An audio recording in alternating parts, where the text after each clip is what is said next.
नमस्कार, म उर्मिला शेर्पा है, अप्पर नयाँ बस्ती वार्ड नम्बर 5 को बासिन्दा है। के भन्न चाहन्छु भने आज अप्पर सुनादा जनमूल्य सूच्य ब्लकको तत्त्वाधानमा है जनभागीदारी अभियानको क्याम्प राखियो है भुटिया डेभलपमेन्ट कमिटी हलमा। अनि आजको क्याम्पमा चाहिँ धेरैवटा विभागीय आउनुभएको थियो है।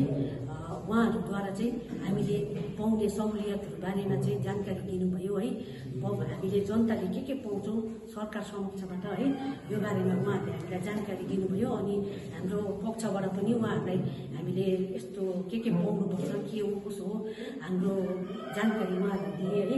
यसको यो क्याम्प राखिदिनु भएकोमा हामी सम्पूर्ण विभागलाई अनि मिनिस्ट्री अफ ट्राभल डिपार्टमेन्ट है, गभर्नमेन्ट अफ इन्डियालाई हामी नयाँ बस्तीको सम्पूर्ण जनता र अप्पर सोनादा लोवर सोनादाको सम्पूर्ण बासिन्दाहरूको तर्फबाट चाहिँ एकदम आन्तरिक हृदयदेखि नै मुरी धन्यवाद ज्ञापन टक्राउन चाहन्छु।